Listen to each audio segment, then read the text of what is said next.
Hi everyone, my name is Mondo and this is episode 50 of Hung Jury Gaming Podcast. Thank you for tuning in. Today is March 23rd, 2018, but you're most likely listening in sometime after this coming Monday. If you're new to the show, every week we discuss a gaming issue, the pros and cons. At the conclusion of the discussion, we pass the conversation on to you, the jury, to make a final verdict. But today, we're doing something slightly different. It's our 5th episode, and kind of technically, not really, our 1-year anniversary, which we really had a birthday kind of, March 5th. That was our first episode. Insane. Joining us today, we'll start by introducing the man, the myth, the legend. You guys have heard him for the past few podcasts. Lewis, dude, what's up? How's it going, Monty? It's a pleasure to be here on the 50th. Oh, man, it's really exciting, and I'm glad we're trying to, kind of like, today's episode is going to be a little different, and we're going to discuss that a little bit, but we're doing something different. We're going to talk about so many more things than just purely gaming. I know last episode we spoke about Escape from Tarkov, and that was really good, but today we're going to just kind of like, branch out a little bit more. Joining us to help us branch out, a new voice. We haven't heard from her ever, and today she's joining us to talk about everything, gaming, moving, books, everything that we have to talk about, the Siberian Executioner. What's up? Hello guys, I'm bringing the only feminine viewpoint to this podcast and really excited about that, and also the only immigrant viewpoint. Diversity, is required, is needed. The immigrant. It's funny because I'm really glad that you're joining us for this particular episode because you will also be joining us on the social podcast. You'll be our kind of like our usual, we'll be the four of us tackling those pesky issues of common cultural norms. A little bit more on that later when we give our little bit of a plug in there. But closing up on the roster for today, you've heard him before. You've heard him since the beginning. I think he joined us for a good number of episodes, and now he's back. He'll be also a usual on the social podcast. Snoke. Justin, dude, what's up, man? Hey, what's up, guys? So listen, I'm not an immigrant. I am not a legend or a myth. And I am not a great podcast host like you, but I do enjoy talking. So I am glad that I'm back, and I'm glad to talk to you guys again. It's so great that this is the 50th episode. This podcast has come such a far way. Hopefully it goes a lot longer. So let's have a great episode. Isn't it insane that technically all we do here is just talk? I mean, we're just talking, and we do so much of it. This is the only difference that we're getting all our normal conversations that we have on an on the normal time during lunch and whatever, and we're just recording it. But yeah, you know what, guys? It's awesome. So before we begin, though, there is some housekeeping. Please remember to check out our main website, www.hungjurynetwork.com. There you can find all of our latest episodes, and you can subscribe to make sure you never miss a beat of what we have to say. Episodes are uploaded every Monday, although timing may depend on the weather. You can also find us on iTunes, Podbean, Google Play Music, Stitcher, and other affiliate podcast services by simply searching Hung Jury Gaming Podcast. If you have something to say, comment, or recommendation, join the jury by liking our Facebook page and tweeting us at Hung Jury Gaming Podcast. Now, guys, like I said, this is a unique episode. And I want to start this off by just talking about one thing that I really didn't even know was released last night, and that's Pacific Rim, dude. Justin, you watched that movie last night. What did you think about it? I did, and I think I was in the minority because you're right. Almost no one knew that movie was coming out yesterday because the movie sucks, and there's a good reason why a lot of people didn't show up. I saw it last night, premiere night. And I cannot tell you how underwhelmed I was, right? You get pumped, you get hyped up because at the end of the day, it's a movie about monsters versus robots. It's a pretty cool premise. And the first movie, I don't know if any of you guys saw it, was directed by Guillermo del Toro, the same director who won the Oscar this year for Shape of Water, which, by the way, if you want to talk about that in a little bit, is not just a movie about fish porn. It's a little bit more. I mean, fish porn certainly plays a large role, but it's a little bit more than that. And but going back to Pacific Rim, yeah, it's just, if you're going into the movie to watch robots versus monsters, I think you'll be satisfied. The issue is that you have to sit in between those sequences for about 20 and 30 minutes watching absolute terrible acting and John Boyega just doing way too much improv. So I would wait for DVD or even until YouTube gets some of the clips of it so you can just watch all the action scenes and move on. Because other than that, I don't really think it's worth a 2-hour watch. Can you explain to me, because I've never been interested in Pacific Rim at all, but what the first one was based about? Like, what's the plot here, and what's the second movie about? How do they follow Well, up? am I allowed to go into spoilers here? Yeah, go. Going to spoilers. Yeah. But just give a warning. Do you want to say something? Okay. Yeah, like I wanted to ask, how did you even find out about this movie? Because I haven't seen any trailers, no advertisement at all. Like, I didn't even know that this was coming out. You see, that's the thing. I think the reason I went to go watch this movie was because of the trailer. The trailer had a really cool rap song in the background, and it had absolutely no talking in it. It was mostly just Boyega narrating in the background while monsters punch robots and vice versa. So I figured, hey, that must be what the 2-hour movie's about. But nope, I got duped big time. But anyways, the first movie, it's essentially a wormhole opens up. And monsters start coming out of the wormhole. We try to nuke them. We try to use traditional means to destroy them, but it's just not working out. And there's huge radioactive fallout from the nukes. So instead, we decide to build these gigantic robots that are called Jaegers. And the monsters are called kaiju. It's got a very large Japanese influence. That I first think movie it's was probably fantastic, though, right? Like, I mean, it absolutely was. I remember absolutely was. I remember it being fantastic. Yeah, I don't know if I would stretch to fantastic, but it was certainly a very good movie. Well, I went under hyped, so when I watched the movie, I went in Yeah. like not really expecting much, and I was like, "Oh, this is not that bad." Yeah, so a portal opens up, and the monsters come out, and then the robots have to try to defend the world from it. But it just gets really kooky because the twist ending is for you to find out that they're coming from an alternate dimension where alien overlords are sending them to destroy the Earth. Oh, Yeah. But it's that kookiness that kind of makes it cool. Yeah. I don't know, in my eyes. So that's why I'm okay with it being a little weird, because both movies are very strange. It's just that the acting is so terrible in this movie. So are it you guys was so fans it of was- Clint Eastwood? Yeah, I'm a I mean, Yeah. not a huge fan, Okay. but I've watched. Have you seen his son, Scott Eastwood? He was in the Fast and the Furious movie, the last one. No. Yes. I have seen this guy, and he's pretty hot. He's pretty hot. That's exactly what I was gonna say. I was going, damn, no wonder why she recognized him. Yeah, he is good looking. I'm not gonna lie, but he's a terrible actor. I couldn't. I was cringing throughout the entire movie. And listen, this is just my opinion. Someone else may feel differently. And I'm usually one of those people who defend critics because the internet can really shit on them when, an audience's reaction is different. But I think that for someone like myself who watches a lot of movies in the theaters, if it wasn't for the critics, I would watch a lot of movies like this and end up feeling disappointed at the end of the night. And the truth is, it had a 44% on Rotten Tomatoes, and I was just like, nah, critics are stupid. They don't realize that this movie's about monsters and aliens, right? It's a not niche supposed to movie. be. Yeah, it's a niche movie. Yeah. But it's a bad niche movie. Damn, man. And when you told me, you were like, "Hey, I'm gonna go watch the second part of Pacific Rim." I was like, "Oh, damn!" I was not aware that it was out, and I was excited. I was like, "All right, I'll watch it eventually." And then having heard what you told me about the movie, I was like, I was disappointed. I had hopes for it. Very, very disappointed. Had you guys seen Godzilla? No. I did. I did. Oh my gosh! I was gonna Yeah. say it sounds like to me that I'd rather watch Godzilla, the 2016 one or 15. Yeah, the 2000, I think 16. Yeah. The Amazing one that movie. was made in the early 2000s was god awful. Yeah. Did you guys remember? You mean the I one with liked it. Matthew I liked Matthew it. Broderick?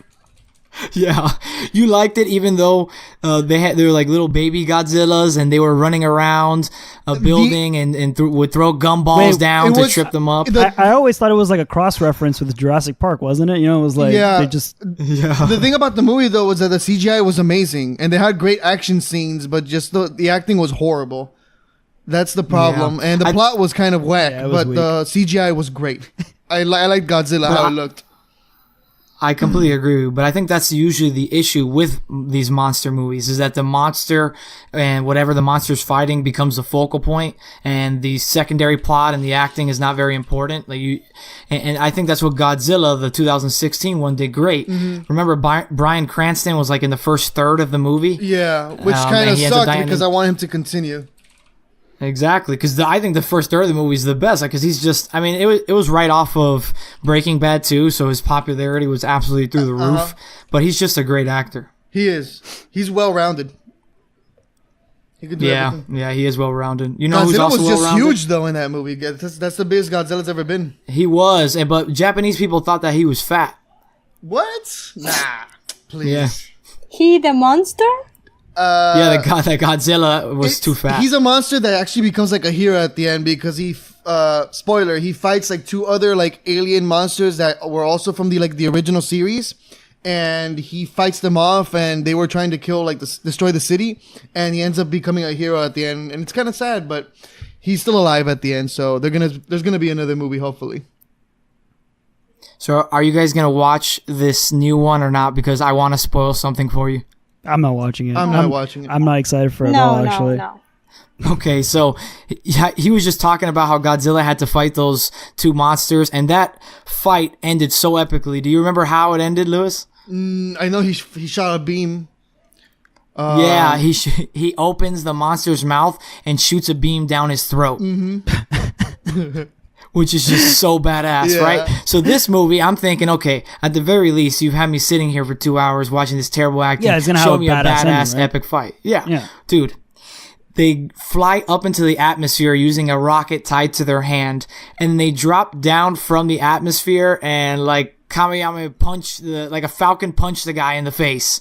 Wow. And the monster falls down, gets back up, and then falls down like if he was knocked out in a boxing ring. What? Yeah. That sounds like snore. That's like snore food for lackluster activity. What It's movie horrible. are you talking about? Because are you talking about Godzilla 2? Because Godzilla 2 has No, a he's No, I'm talk- talking about Pacific Pacific Rim Rim okay, Uprising. making sure. Yeah. It's Godzilla just 2 is coming absolute- out. It's actually going to be called Godzilla King of Monsters, and it's coming out in 2019. I just looked it up. King of Monsters. That's a Yeah. bold title. Yeah. That's a bold title. It looks good. I mean, he is the king of monsters, though. Pretty much all monster movies take him as their inspiration. Listen to the Yeah, description. Humanity's existence hangs in the balance when the mighty Godzilla collides with Mothra, Rodan, and the three-headed monster king, Ghidorah. He's going to fight Do three. you know what I'm doing right now? I'm What? throwing money on my screen. Oh goodness. Executioner, guys- what do you have to say about all of this? Because there's this. I mean, personally, I'm not a Godzilla fan. I saw the Matthew Broderick one, and I was like, this is it's my childhood, so you have some nostalgia for it, but I can appreciate that it sucked. I just haven't seen the new ones because I don't care about it. I didn't grow up with Godzilla, guys, so If not a huge fan. I mean, not against it either, but I haven't seen any of the movies. If you're gonna start, I think a good point to start would be the 2016 Godzilla. That one, you guys should definitely watch that one. It's Wouldn't a good it technically reboot. be smarter to start with the Matthew Broderick one, so that way there's just like a standard of like low, like a floor, so that way any movie she sees after that is like better. I'm just saying, like, because like she has to at least see the Matthew Broderick one so she can like talk about it eventually. Well, 'cause, yes, like anybody I who's have to see agree. a bad one before I can see a good one. it's Well- not bad though. It's tough to watch, but it's not bad. It's got very silly moments in it. That's what Yeah. my issue is. but it's got good actors in it. I mean, you Man- got Leon, Mando, the but guy to- from The Professional. To that argument, I would say, would you like show like a caveman that's been like years without seeing like a movie or never seen like a show before? The first film, would you show him Okay, ever I'm would not be a the caveman. room? No. I'm just saying. Are Like, you No, comparing I would the never- Siberian Executioner to a caveman just because she's an immigrant? Wow, listen, No, Trump's not no. building that wall. No. But whatever she you hasn't. try to do. But I guess he's saying this because since she hasn't seen the first Godzilla, Yeah. he's equating that to caveman activity. no, I'm Oh just my saying. Like, goodness, okay. if you've never like, Sure, good save, Mondo. Good save. like if aliens came, Oh, and, I was trying to save something. like if aliens yeah, you were came trying to save him. if aliens came to Earth, and I'm not saying Siberian Executioner is an alien. I'm just saying, like, if aliens came to Earth and as humans we had to show the best of the best from the get-go, I wouldn't show them, The Room as the first film ever. So I'm saying to start from Godzilla, the But reboot, you would because it's fine, a great fine, movie. But you would at least agree though that you would show them The Room after you've shown them like 10 movies, I would right? show them Because this The was Room's a mistake. masterpiece. I would say this is a mistake, but it was a good mistake. no. No, you got to show them that there's some I human think that actually believes that this is quality. That's quality entertainment. I did not hit I haven't that. seen the room either, so I guess that I may be an alien. Yeah, Oh, yeah. yes you are. Yes Well, you Executioner, you are in luck because there's a copy for you on the Google Drive that we have just for you. We need to have So- a podcast for the room alone, like Just one have the room episode. playing, and then Yeah. we just I am watch it. down. Yeah. I am down. As a matter of Yeah. fact, we should live stream us watching the room. That'd be great. Yeah. Considering all the piracy going on with that movie, I don't even think that's like an issue, like legally. I mean, it's like nobody pays for that movie ever. Like I've never Fair heard of somebody use. going and paying for that movie. Nope. I want to correct something that Lewis said, though. Okay, the myth, the legend, the man. Impossible. I can't It be is correct. In that not a particular order. mistake. In that particular, it is not a mistake. It is an accident. All right. It's like my parents, for example. You can't. They had me by accident, not by mistake. All right. There's a difference. That's not what they those told me. words. That's okay, Lewis. Listen, let's not put this out in the air like that. Those type of things are supposed to stay between you and I. All right. No, really, it is an accident because 60. It's so terrible. It's beautiful. And you have to then watch the James Franco movie that what did it win? It won a Grammy or not a Grammy. Grammys for I can music. never get those right, but yeah, it Yeah, won Not a something. Grammy. an ESPY. It won a Grammy. No, it didn't win a Grammy. An Emmy, maybe. Grammys are for music. me look it Golden up. Globe, I think. Golden Globes. That's what it was. Yeah, it won a Golden Globe. The hilarious. Did you guys watch the actual acceptance speech by Franco? Because No. I was going to mention I did this. not, but I it was I heard he got a lot of cringeworthy. flack. It was Why? Why do you say cringeworthy that? when he's gonna go pick up he's gonna do it's his movie. In the end it's Franco's movie, and he's gonna go and accept it. And he asked Tommy Wiseau to come up to stage to kind of share in the glory for him, but then Tommy goes to do the acceptance speech. And Franco's just like, nah. He pushed him aside, but it wasn't like a nudge. No, he just grabs him and he's like, no, how dare you? you are not gonna talk today. And it split the internet in half. Like on Twitter, people were like either defending Franco, saying well, Franco made a good movie based on a bad movie. Wiseau has nothing to show for. And there are people saying no, but Franco built on something that even though it was a bad movie, he still built on that movie. I'm definitely on this. Yeah, I'm definitely on the second approach. If it wasn't for the cult status of that movie, not nearly as many people would have watched him. Basically play another director in a movie. No one would have went to go watch that, no matter how funny it seemed. So I think it's a little hypocritical on his part for sure if those were his intentions. But at the same time, how do we know it wasn't just because Tommy Wiseau does say some crazy shit and he's in front of an audience of millions of people? But that would have been hilarious. I would have wanted to see Yes, it exactly would've. what he would have said about the movie, and I wanted to see just what he had to say about it. Yeah, and me considering too. the Put some fact words that in. I think it would have actually been really cheap marketing on their end, because if they really had Wiseau talking, I think that people would have been like, dude, you gotta listen to this guy talk. Who the fuck is this guy? Who does he think he is? And then go watch the movie just to learn who this weirdo is. And I'm saying weirdo because that is just the best definition. I'm not even using that in the general sense of just odd. No. Right. He is a human being who I think he prides himself in being weird. He's he eccentric. won't tell us where he's from. He won't tell us where he's from. He won't say where his accent's from. He won't say where he got his money. He's a very odd guy. I read Very somewhere odd that guy. he was in an accident before.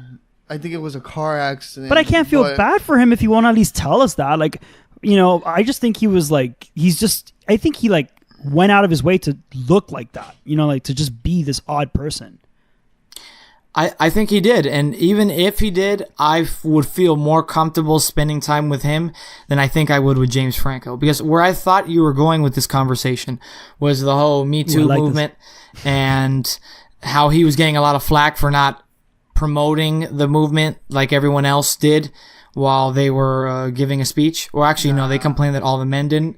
But it's really why I bring it up is because I can't tell with him, man. I love him as a comedian, as an actor, as a director, but the guy just, he's strange, but strange in not the same way Tommy is. Tommy seems harmless. I can't tell what's up with James. Yeah. Executioner, what do you think about this? Franco, you're tearing me apart. I don't know what to say. I don't know. I don't think James Franco is weird or anything. I mean, he's a little bit odd, but I don't think he's as evil intention as So do You you say. think the the accusations against him are false, or at the very least they're blown out of proportion? I'm sorry, I wasn't aware that he was involved in this Me Too movement deal. Yeah. So I mean, they really nailed on him. those are news to me. Yeah, they really nailed on Like him that- for that. Like I wasn't really fully aware of that either until I had to Google it. Well, I remember this because I Googled it again just to be sure. I didn't want to make these accusations right now, but back in 2014, he did have he allegedly asked a teenage girl to meet at a hotel. I think it was through Instagram, and I remember that being a thing. James Franco, now tell me what's up. Did he know the I girl? wouldn't was be a surprised Yeah, of if teenager? course. Tom I mean, was, he's 35 and the girl looks, younger than 20. I'm pretty sure that's, he knew what he was doing. Oh, I mean, Do you guys not find it I don't know. crazy that now, right, when we have the internet, when you would think it would be easiest to quell rumors about people and to only use facts, there are more like accusations and theories and rumors about these actors and more things that these actors have to deal with than 50 years ago when there was no social media or anything like Well, that. it's just- Imagine having your whole life posted out. Like, you literally can't do anything without other people knowing or speculating on what you're doing. I mean, I personally think there's always more to whatever the media is placing on our hands. I just think of it like, when you watch those movies where like the media is involved in it, and I know I'm basing this off like a very false sense of like source, but I'm sure if it's there, it's a possibility. Where like the media will portray something in a certain light, and then when you actually look at the reality of it, it's like it's all true. Like the facts are true, but in the context that they were presented, it's like kind of like a little off. And I feel like sometimes, I'm not saying it's the case for like the Me Too movement or whatever. I'm just saying that in general, the media tends to, kind of like have their agenda and push it. So I don't like to like really like base thoughts unless like I really have a lot of sources. And even then, that's an idea, concept that I have based on those sources. So when you talk about like Franco, like and the like the 23 or 5-year-old girl, I'm like, yeah, but what's the story behind that? Like what is the real story behind that? Because Franco's gonna say his part, the girl's gonna say her part, and then there's gonna be the truth. Because let's be honest, each side's gonna say some variation of it, but it's never gonna be the real truth because we all have different memories. We all perceive things differently. It's kind of like the I cannot name his name, the Azid guy. Aziz Aziz Ansari. Ansari? Yeah, we'll talk about that after, but I know there's a few more comments you guys want to make. So just, Executioner, what do you have to say? Yeah, are you guys aware of the whole incident with Katy Perry? I mean, Yeah. sort of, Yep. I mean, nobody's crying about that. I haven't Do you wanna- heard anybody. A lot of people are, and I know it's the Me Too movement, and I mean, she should have been more, how do you say, respectful of the situation, but honestly, I wouldn't have minded. Like, a lot of people would have loved to be in that guy's shoes. Before we continue that, let's just kind of like get a general scope of what exactly happened with Katy Perry, because maybe our audience has no clue. I have no clue either. Okay, so during an American Idol audition, this young man, he was going to sing, and there had already been a video prior to this one where Katy Perry was kind of like flirting with a guy, and it was harmless. Big and time. Yeah, you remember that one? Like she was like super like in love with Yes. the guy, and like I mean, whatever. So that happened. No harm came from that. But then in the next video, in the one that's in question, the man auditioning, or the young kid, I really can't say his name. I don't know his age. He was 19. He was 19. He tells the judges that he had never kissed a girl before. And that he was very nervous because whatever. And then Katie's like, oh, come over here. I'm going to give you a kiss. So he proceeds to go, but he's kind of like a little bit nervous, I guess. But he doesn't seem really reluctant. He just walks up to her, and then he gives her a kiss on the cheek. At this point, everyone's like, oh, whatever. But then she's like, no. You got to like really like, like give me a full kiss. When he proceeds to go and kiss her again on the cheek, she like kind of like side shifts and gives him like a full on like just, lip to lip, whatever. Just a boy. smooch. Just a smooch. Like it was like a like a French, I don't know what you call it, a lip to pop lip, kiss, yeah. quick. Yeah, a pop kiss. That's it. And then he proceeds to like go crazy and like he like knocks himself over, like, oh my god, like I just got kissed by Katy Perry. It didn't seem like he was like bothered in any way. Here's Well, the kicker, what I though. heard- He proceeds to lose. Like the judges, he sings, and the judges are like, "No, next time. You know, like you need to work it out." So yeah, Executioner, continue. Yeah, from what I heard, the kid was actually saving his first kiss for his first girlfriend because he had never had a girlfriend before, so he wanted that to be like a special thing. And he said that during the audition, but she still just went ahead and kissed him anyway. That's what I read. I saw the video, but he never said that in the video. I think. So there are, I think there's a moment where he's like kind of like he mentions it, but I think he mentions it like in like this weird, the tone that he used was very like, like, I'm just waiting for her, but I think it kind of came off as like he's just waiting for a girl to kiss, like the girl to kiss, like not like he's waiting for a particular human being, to kiss. Like come on, let's admit it. Like, and this is, I want to be as honest as possible because this is really a mirror to how the social podcast will be. There is a general stigma that guys are more likely to be okay with sexual intimacy, like sexual interactions with a girl than a girl is with a guy. That's just the general notion. I agree. I mean, you can say whatever you want, but that's just the general stigma. Which is why I hate to say it. I really do, because there's more to the story though, so if I can finish it up.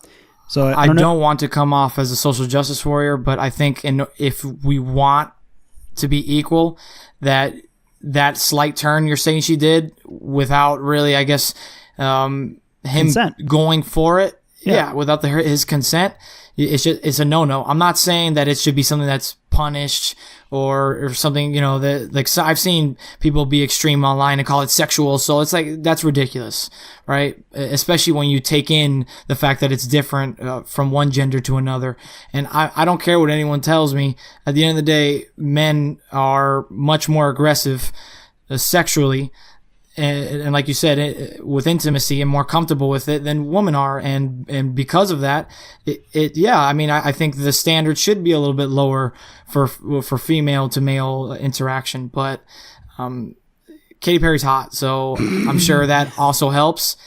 But regardless, she should have just kissed him on the cheek. Before we get to your point, I just want to bring up a little thing so we can have like the full scope of the conversation here. He did release a statement after. And I think this is where we get to the point where I completely agree with Justin, and I think that if we do want to play the game, if we want to play the game, right, like the full game, everyone needs to play by the same rules. So if you have a guy, like let's say a 35-year-old guy, right, and he's a famous musician, and then there's a really hot younger girl auditioning, and then she comes up because she says, "I've never kissed a guy before," and he does that. I promise you that it would have not ended the way it ended with Katy Perry. It would have been a full scope Me Too argument, And I think, and this is where I was going to go with this. So he did release a statement after, okay, saying that he wasn't troubled by it, that he didn't want the comments, because he released a statement after the fact stating that he was just he wanted to wait for the girl, blah, blah, blah. And then he released a statement after that one when the backlash came in towards Katy Perry.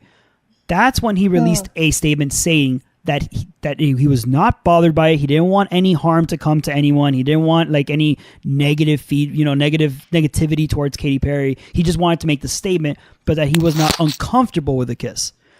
So now my question to you guys are, do you need to even be like offended for the Me Too thing to even come into play?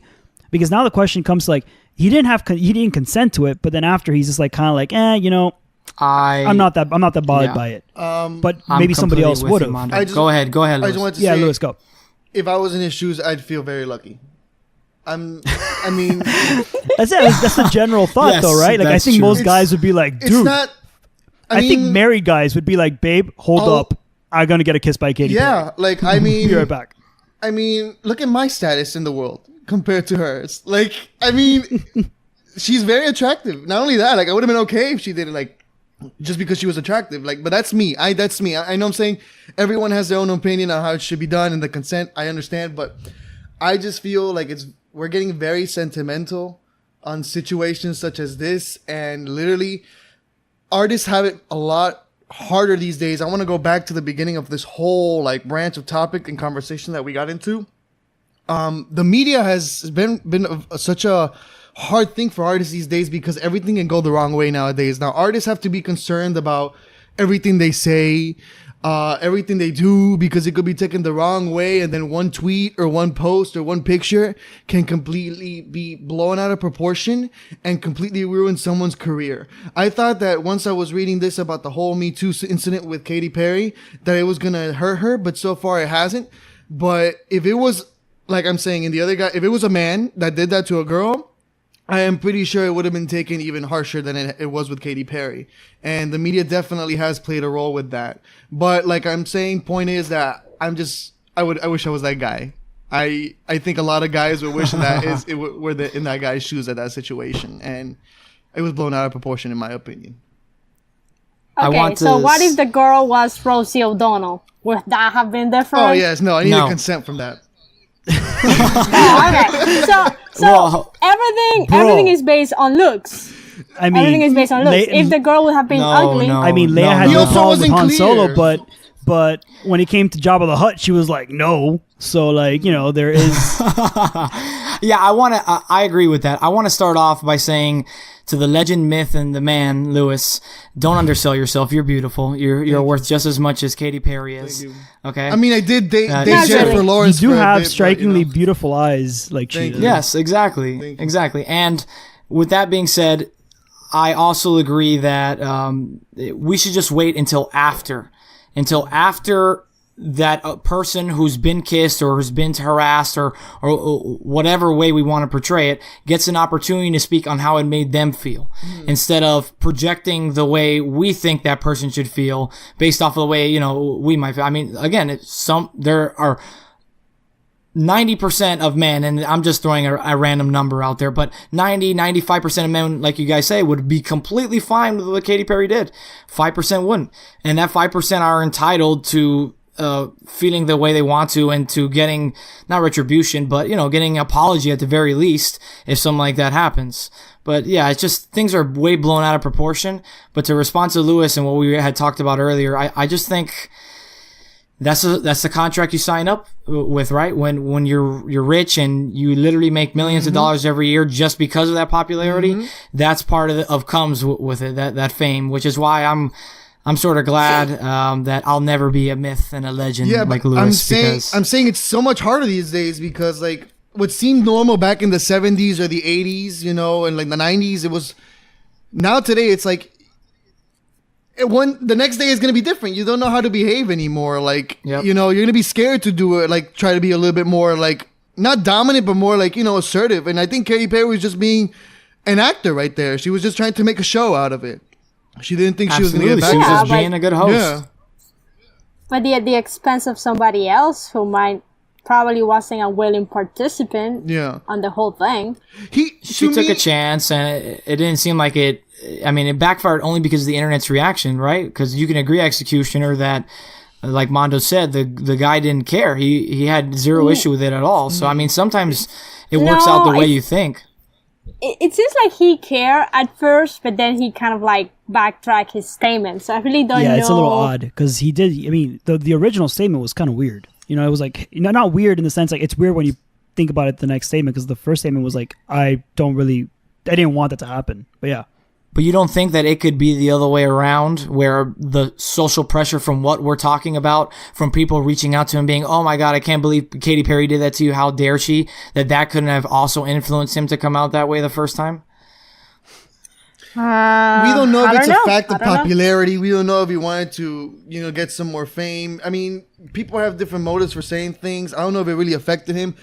I don't think it did. I don't. If he backtracked it, there must have been something in the back that made him change his mind. I don't know. Yeah. I just like House of Cards. You know that show?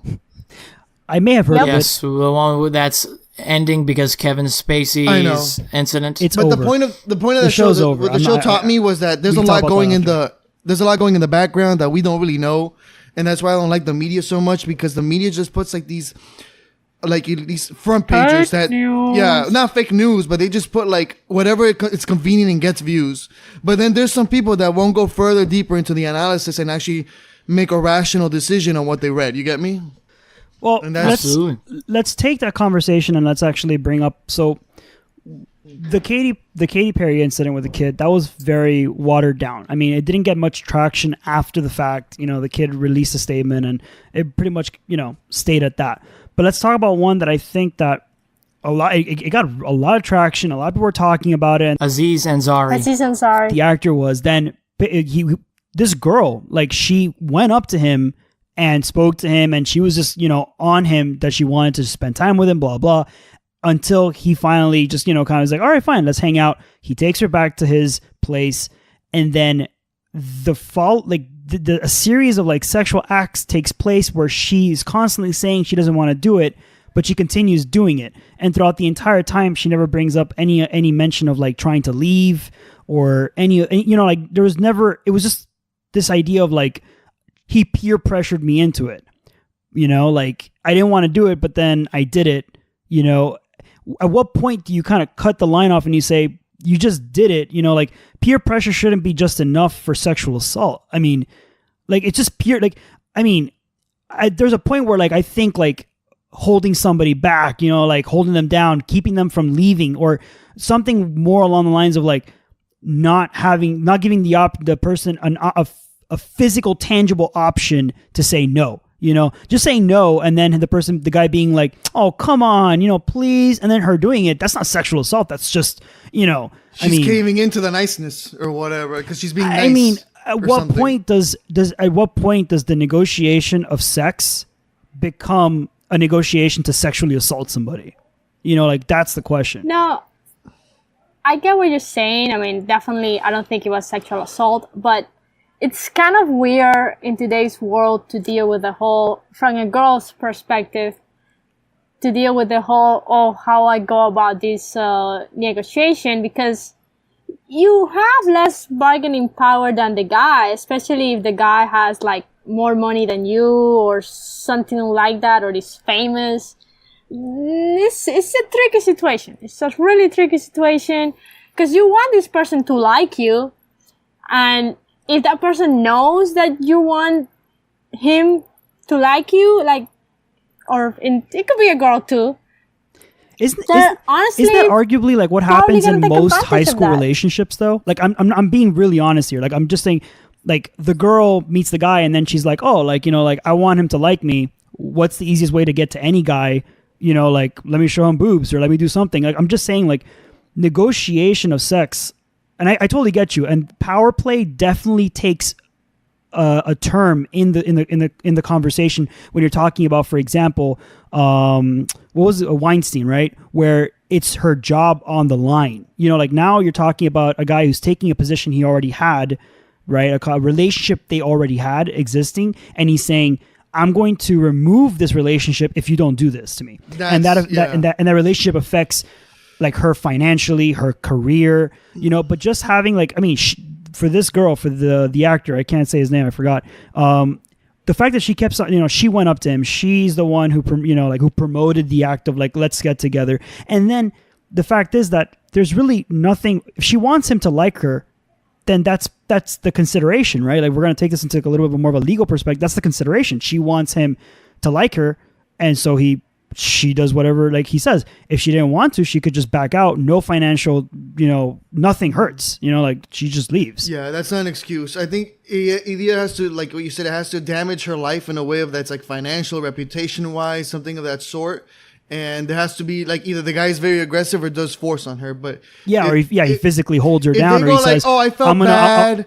You know, he kept insisting. You know, the NO word is super powerful. You don't have to do anything, and I don't believe into that peer pressure stuff. If you say no, and if you say, "Oh, I just did it because he kept asking," that's not an excuse. You did it at the end of the day, but no's gotta say, but you gotta say no. Yeah, but you gotta say no. No, and then report it to the cops. No, you know? Exactly, not no. But let me actually do it after I say no. Yeah, and then go to the full-blown thing, you know, you climax, and then later you say, peer pressure. By the way, peer pressure. Peer pressure, peer pressure. Sorry, I'm going to ruin your career from now on because you convinced me to do something, and then now I just don't want to do it anymore. Exactly. It's like renegading on a contract, actually.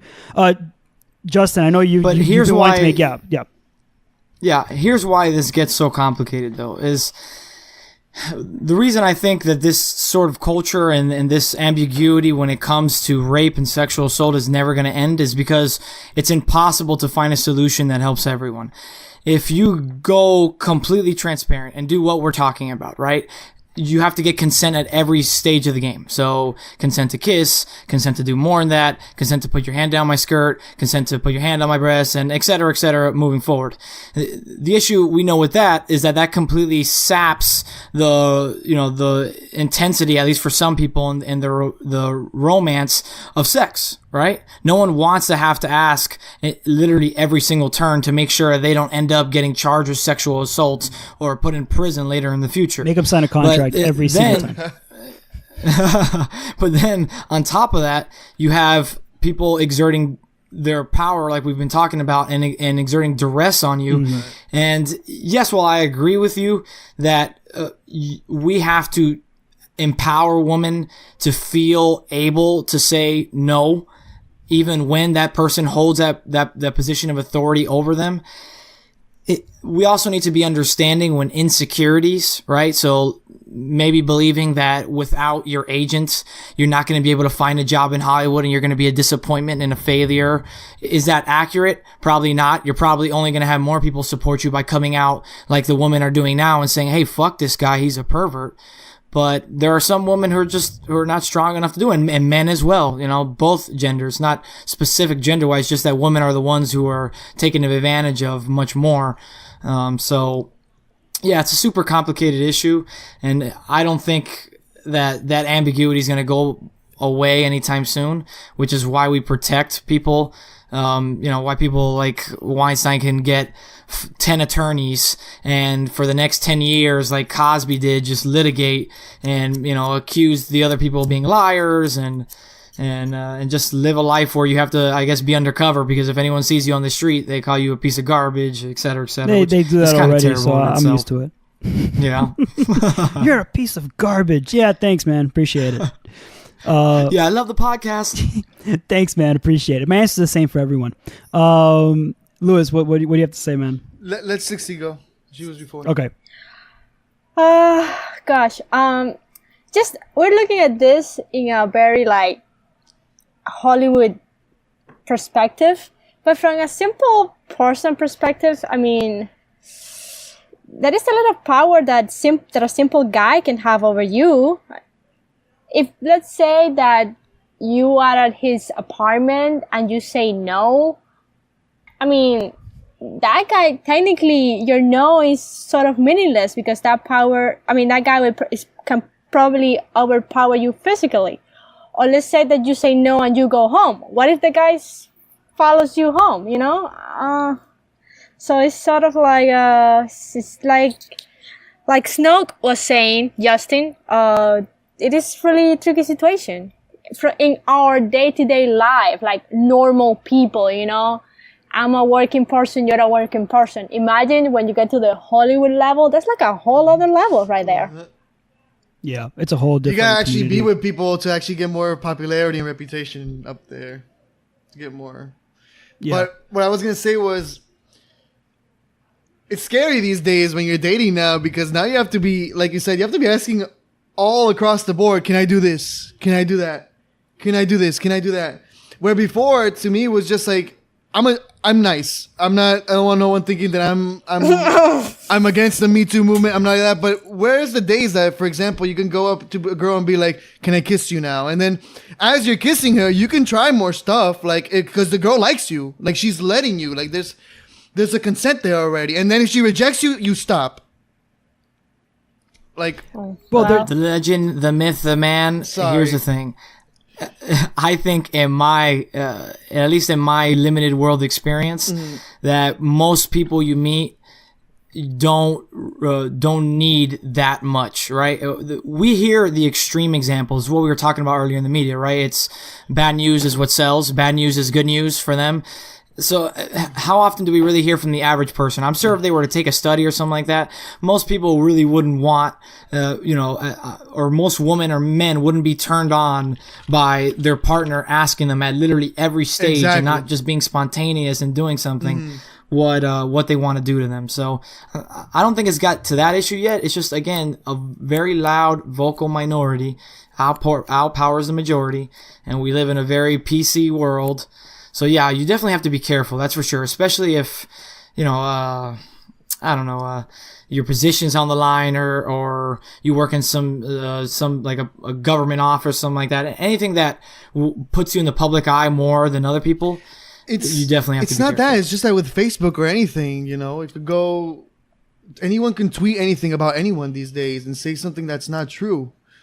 And it's just, I don't know. It's just like when you, like, just because the guy kisses the girl and then all of a sudden the girl didn't want it, but the guy literally thought that the girl was okay with it, and the guy's automatically a pervert, or he didn't consent to that. And I think back in the day it wouldn't have been such a big deal, because I don't know. I mean, I guess we're moving more to a consenting world, but like, girls have done kisses too to guys before, and I don't know. I just feel like girls can get away with things that guy cannot get away with. No. That's just, it is how it is. Yeah, go. If you're gonna say something, Executioner. Yeah, like the Katy Perry example is like the perfect example. Girls can do the same thing, but nobody's going to like go crazy because it's a girl. You know that a girl cannot actually harm you the same way that a guy can harm a girl. Not apparently, because some guys say that a lot of women have harassed them. And to me, I would have been like, that's not harassment. I mean, I wouldn't have been harassed. I would just be like, okay, this girl is a little bit rude, but I wouldn't have gone full-blown harassment charge. I feel like a guy is a little bit more emotionally stronger in that sense, that it doesn't consider harassment more than what a girl does. But I think it's again, all, I have talked with a lot of girls. They say they do get catcalled a lot, and I'm not a woman, and I understand, and I can see that there's a lot of scumbag guys that do call out to girls on the streets. Even when I was walking with my girlfriends and stuff like that, there'll be some assholes that would just drive by and just whistle at her or go like, "Mommy," that kind of stuff. We're in Miami. Ew. And, so, I mean, I think we should give our listeners a point of reference, though, where you live. I said Miami. Miami. Yeah. Spanish so, just to clarify to our audience that we are talking in a sense of, we're trying, and I think Justin hit this on the nail, we're talking about the finer points in all of this, but I think we all agree in a general sense that rape is a huge issue in our culture and needs to be addressed in some way. I think that the way we're going to tackle it is by bringing up the conversation and by discussing exactly what we're discussing right now, where the line is drawn. Now, Lewis, you brought up that we're living in we're moving into like this area of consent, and that's exactly right. I mean, before, with the whole no movement, right? It was that the consent was default, right? There was always consent until and I'm going to say the girl because it's usually, that's the person that you're waiting for the consent for. She's the one that's going to say no. So she cuts the consent off. But we're actually moving now into, if you realize all the media and the stories, we're shifting to a culture where consent is not the default. It's not consent. And that's where now Justin and we're all discussing that you don't want to be stuck in this situation as a guy where you like this girl, for whatever best you can know, that she's totally cool with it, and you're moving through the steps, and where does this affirmative consent fall? Does it fall on the first step? Does it fall? She says it stops as soon as she says no, and it's an affirmative no, because that's assuming that the consent is default. But if we're on the consent is not default, you need consent at every single stage. How do you break up these stages? Is it like on the same night? No, because some people argue, no, because I can consent to a kiss, but I won't consent to maybe like further sexual, like if we're going to go into like high school level, second base, so if we need consent at every base, right? Do we how does one go around this puzzle? Because it is a puzzle in the end. You know, you're gonna get to first base. Oh, I need consent. Second base, I need consent. Justin makes a great point.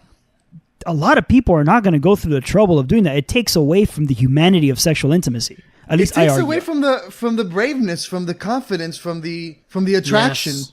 Like when you hold a girl's hand, I mean, there's already some consent there. You go to the next stage. You give her a kiss, or you say, "Can I kiss you?" or something like that. Like, "I had a great night. Can I kiss you?" She lets you kiss her. Then you go down to her neck, and then you proceed from there. But as soon as she says, "Stop, not today," or "Stop, not now," that's consent right there. And then you try the next time. You win the next lack of day. consent, yes. But lack of consent, yes. Yeah. But I don't want to be going like, "Oh, can I hold your hand? Oh, can I do this? Oh, can I do that? Oh, no. No, that's not. That to me is not the gentleman way to do it. That's, you know, you gotta show her that you're brave and you're confident and that you do like her. Okay, and I want to hear from Executioner no, because she seems to be like on. Yeah. I'm curious to know how she's going to react to that statement because I'm excited to hear that. I don't know. Some girls, you even have to ask them if you can hold their hand, because not to me. I mean, I don't care. If I like you, I like you, and yes, I want you to hold my hand. But to some girls, even the holding of the hand is an issue. I mean, it might be too far. But that's the world that you live in today, Louis, and I guess that you're gonna have to adjust a little bit. I want to clarify that I'm not gonna go around like just holding anyone's hand. This is like on a date. Like, I know what you meant. I want to hold your hand. I know what you meant. But even if you're on a date with a girl and you like her and she likes you, some girls in this day and age will have an issue if you hold their hand without asking. That's just. It is what it is. For such a progressive time, it is, and it's gotten to the such a point. conservative thought, right? Like, you know, like exactly. It's gotten to the point where it's so stigmatized that I genuinely believe if Lewis, I mean, it helps that he's good looking, but if he created a YouTube video where he literally just did that, walked around and randomly held girls' hands and put prank on the top, holding girls' hands without consent, it would get 5 million views. And I go to jail. Easy. Yes, well, he would. actually, there's an argument to be had that more attractive men can get away with it than uglier men. You know, it's an argument. And this argument was brought up with the Katy Perry issue. Because when you say, oh, a 35-year-old man kisses a 25-year-old girl or a 19-year-old girl, how would that reaction? People actually went as far as saying, whoa, wait, that's not a good argument because Katy Perry's on the beautiful spectrum of women. We need to put like a Brad Pitt up there. Not a fat guy who's living in his mom's, garage, that's the type of, like stigma. Like you have to think about an attractive man. So Lewis, if we're going to go with Justin's hypothetical, you might actually be okay. Like girls might actually look at you and be like, oh my God, but nah, you're good looking. Yeah. It's not that. Like, I'm not you're just not going to weird. go up and, I mean, like, if I say hello to a woman and then I say, let's go on a date, and I know that she likes me, we're having a great conversation on the phone, we go and then we have laughs. I'm like, laughter to me is already an initiation that she's comfortable with me. Laughter is not consent, okay? Let's put that out there. I mean, there's a way to read it out. Like, Justin, I mean, you just consent. Laughter means consent. Yeah. Laughter means consent. No, but like, no, there's a way. Guys, I'm consenting to all of you right now. I get where he's coming from, though. He's pretty much saying that, like, the act itself, like, you're getting I know, we're just physical gestures. Yeah.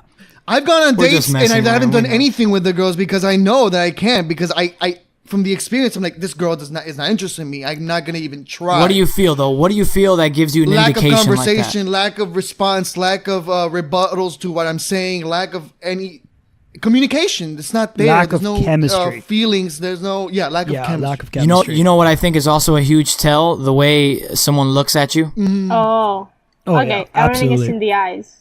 Oh, yeah. What is it? Yeah. The eyes are the windows to our soul. I forgot who said that, but yes, not me. How if poetic. you believe we have souls, of Well, course. listen, I don't think that's the case. I've been staring at this guy a lot in class, and he still hasn't asked me out, so whatever. Well, if you stay, Just go hold his hand. I did not go say- hold his hand. I'm gonna this. try. I'm gonna try, this. but I will have to Executioner. ask him. Here's a good try. Ready? Make a joke. If he laughs, consent. Done. Oh my God. Okay. Man, Lewis has consented a lot. He's like, I'm never gonna you live guys this can up. all hold my hand. That's good. So There you go. We I broke hope it you down for guys the get internet. it. I Now hope they you guys know. get I want to Like, start closing. I want to They start do, closing they this do. episode off, so that way our listeners are not listening in to us forever and ever and ever. We'll try and make the social podcast. So I guess this has been kind of like a little mini teaser for our social podcast. So congratulations if you're listening to this and you like what you're hearing. You can switch over. The social podcast will be the first episode would air the week after the Friday the 30th. So I think it would be like April 2nd. Yes, it'll be April 2nd. So the first episode would air April 2nd. So if you like what you hear, just, make sure to keep looking at that. Guys, any last minute things before we start closing up? Yes, I just want to say one thing so people don't take it the wrong way and don't think that I've been, vouching for any bad actions here. If you rape, you're an asshole. If you rape a girl that's unconscious or even try to kiss her while she's unconscious, you're an asshole. Don't do that. And I just want you to be gentlemen out there and be respectful to women everywhere. Truth, man. Truth. That's exactly the message that needs to be heard. And I think, there's nothing can be said better than that. Yeah. You nailed it. You just got, you have to communicate with another human being like they were a human being. That's all it is. Just trust your gut. Like Lewis said, there are telltale signs that go either way. And if you really get yourself in a position where you have no clue or you're just really bad at telling these things, then you're the type of person that has no choice but to go, hey, I want to kiss you. And there are ways to phrase that so it comes off a lot sexier than the way I just said it. Because I'm not very good at flirting. I don't know. I found that very attractive. Oh, gosh. Oh, well, We have thank a you. little bromance going on here. Okay. That's pretty much it. Since we don't have an issue for this episode, we won't be having an actual vote. However, we will be having a giveaway. We'll be giving away a copy. I'm sorry, this is only for PC. A copy of Civilization 6. So all you have to do is go to the deliberation room where the votes are usually had, and all you have to do is type in join the jury, Civ 6. So that'll be the secret phrase. I'll just say it again. It will not be on the description, so you can only get it if you're listening to this podcast, and that is join the jury, CIV 6. So Civ 6. That's a secret phrase. You type that in. I know that you're in, and all you got to do is just put in your name, your email, so I know who to contact if you win, and that'll be it. Justin, you got one last thing before we go? Yes, I do. Just for our listeners who enjoy Hung Jury Gaming, we have Hung Jury Social coming out soon. And if you listen to the first episode, we will be also giving away a copy of Rainbow Six Siege on Xbox One. Damn. So make sure to listen in on that. Brought to you by Snoke, the man, Justin. Damn. Thank you. One last thing before we wrap up.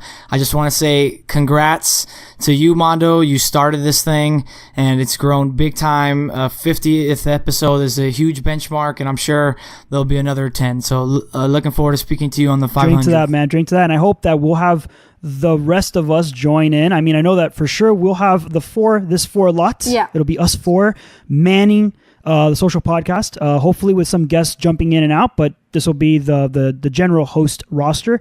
And then obviously for next week, we'll be returning to our usual broadcast with our gaming issue.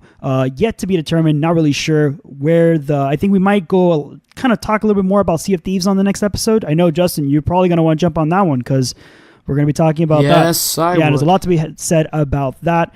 So guys, as always, please remember that we upload every Monday. Timing depends on the weather. Make sure to check us out at our website, www.hungjurynetwork.com. Search us up on iTunes, Google Play Music, Podbean, Stitcher, and other affiliate podcast services as Hung Jury Gaming Podcast. This conversation goes both ways, so send us your thoughts.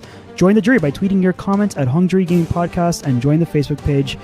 Thank you, Lewis, the man, the myth, the legend. Thank you, Siberian Executioner, for joining us, and thank you, Justin. Hopefully we can get you guys back on next week for the game podcast, but you will most definitely be on the social podcast. And for you guys, as always, thank you for listening. Bye. Bye, everyone. Bye. Peace out.